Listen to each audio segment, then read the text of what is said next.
Hello everyone, start करते हैं आज का वीडियो। हम बात करने जा रहे हैं हमारे टैक्सेशन के सब्जेक्ट की, जो आपका नेक्स्ट अपकमिंग पेपर है। अब जो स्टूडेंट्स एक ग्रुप के लिए अपियर कर रहे हैं उनको 2 दिन का टाइम मिलेगा, तो डबल टाइम आप काउंट कर सकते हैं।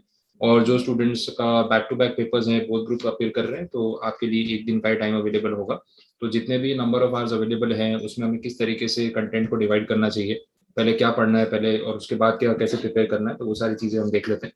तो चलिए, आपका जो पेपर है पेपर 4, अब मैं वीडियो जल्दी पोस्ट कर रहा हूँ बिकॉज कुछ स्टूडेंट्स एक ग्रुप का ही एग्जाम अपेयर कर रहे हैं, तो उनको भी पहले से स्ट्रैटेजी का आइडिया लग जाए। तो अगर आपका अभी ग्रुप 2 का पेपर बीच में बाकी है तो ऑब्वियसली आप इस चीज़ को बाद में भी देख सकते हैं, बाद में इंप्लीमेंट कर सकते हैं। बट एक बार के लिए मैं वीडियो आपको अभी से प्रोवाइड करके रख रहा हूँ।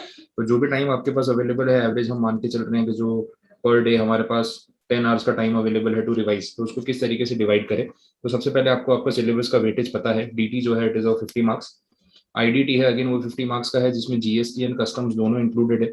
जीएसटी का और कस्टम्स का सेपरेट वेटेज अवेलेबल नहीं है इंस्टीट्यूट से, बट जो पास्ट एग्जाम्स का ट्रेंड है उसमें देखने को मिल रहा है कि जीएसटी मिनिमम 40 मार्क्स का पूछा है, उससे ज्यादा ही पूछा है। And customs is less than 10 marks, तो स्टिल हम थोड़ा उसको ड्यू रिस्पेक्ट देते हुए 10 मार्क्स का वेटेज कंसिडर करके चल रहे हैं।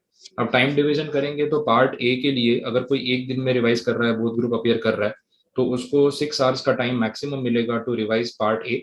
एंड जो बाकी का पार्ट बी है उसमें जीएसटी के लिए आप 3 आवर्स का टाइम अलोकेट कर सकते हैं, कस्टम्स के लिए 1 आवर का टाइम अलोकेट कर सकते हैं। तो 10 आवर्स का जो टोटल ड्यूरेशन अवेलेबल है वो इस तरीके से हम डिवाइड करके अपना रिवीजन शुरू कर सकते हैं। आगे देख लेते हैं इसके बाद। अब ये जो टॉपिक्स हैं आपके, उसको किस तरीके से अप्रोच करें। अब जैसे डीटी वाले में बहुत सारे चैप्टर्स है, ये आपको पता है। 50 मार्क्स में काफी सारा कंटेंट है, तो उसको मैंने इजी टॉपिक्स में और अदर टॉपिक्स में डिवाइड कर दिया है। इजी टॉपिक्स में कौन कौन से चैप्टर्स मैंने रखे हुए हैं जो मुझे लगता है कि आप थोड़ा जल्दी रिवाइज कर पाएंगे, और कोई पर्पस नहीं है उसका। इंट्रोडक्शन है, रेसिडेंशियल स्टेटस है, हाउस प्रॉपर्टी है, अदर सोर्सेज है, clubbing, set of, return of income, advance tax, interest. और सेक्शन 115 का जो ये ब्लॉक है, BAA BAC ऑल्टरनेट या जो ऑप्शनल स्कीम है टैक्स कैलकुलेट करने की, वो भी आप साथ में ले सकते हैं। तो डीटी में ये टॉपिक्स वो हैं जिनको हम थोड़ा सिंपल मानेंगे, और रिमेनिंग टॉपिक्स आपको पता ही है आपके सिलेबस में क्या है, तो वो सारे टॉपिक्स जो हैं उनको हम थोड़ा सा ज्यादा टाइम दे सकते हैं, बिकॉज उनको पढ़ने में टाइम लगेगा। पीजीबीपी है, कैपिटल गेन है, टीडीएस है, डिडक्शंस है, असेसमेंट है, तो बड़े बड़े टॉपिक्स हैं। उनके प्रोविजंस भी ज्यादा हैं, इन डेप्थ है, डिटेल है, तो आपको पढ़ने में थोड़ा सा टाइम कंपेरेटिवली ज्यादा लगने ही वाला है। अब बात कर लेते हैं मेरे सर, सीक्वेंस क्या होना चाहिए, किस ऑर्डर में हम रिवाइज करें, कैसे शुरुआत करें। तो सबसे पहले मेरा सजेशन ये रहेगा कि आप जीएसटी वाले पार्ट के लिए जा सकते हो, बिकॉज ये आपके फेवर में है। एक तो 3 आवर्स का टाइम आपको इसके लिए अलोकेट करना है, प्लस 40 मार्क्स का जो है मिनिमम वेटेज इसका है, और पेपर में आने ही वाला है।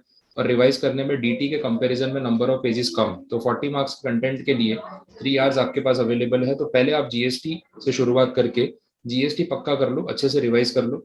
अच्छा, जीएसटी में जो जीएसटी के फॉर्म्स होते हैं उस पर थोड़ा फोकस कर लेना। लास्ट 2 पेपर्स में इन्होंने जीएसटी के फॉर्म जो है वो पूछे हुए हैं, वैसा है इसलिए, ठीक है। तो जीएसटी के जो फॉर्म्स हैं वो आपको याद करने पड़ेंगे, और जितना हो सके आप उसके ऊपर फोकस करना कि 5 to 6 क्वेश्चन उन्होंने लास्ट 2 पेपर में पूछे हुए। क्लियर।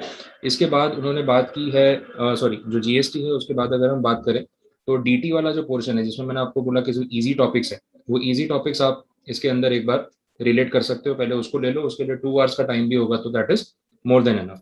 फिर इसके बाद पार्ट सी है, दैट इज ऑफ कस्टम्स, वो आप बीच में ले लो। जैसे डीटी के आपने फर्स्ट 2 चैप्टर्स जो है वो प्रिपेयर कर लिए, तो उसके बाद बीच में ब्रेक के लिए आप कस्टम्स वाला पार्ट ले सकते हो, 45 मिनट्स या 1 आवर उसके लिए आप रखो, और उसके अंदर आप कस्टम्स फटाफट रिवाइज कर लो।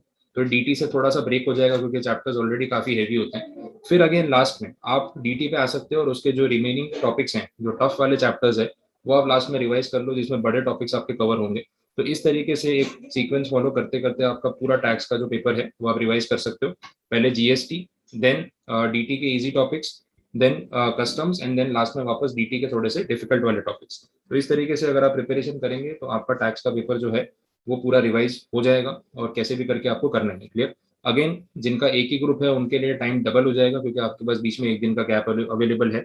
जो स्टूडेंट्स बोथ ग्रुप अपेयर कर रहे हैं उनको एक ही दिन में ये कंप्लीट करना है, तो आपके पास इतना ही टाइम अवेलेबल है, तो थोड़ा फोकस करके जितना हो सके आप उसको क्विकली रिवाइज कर सकते हैं, ठीक है।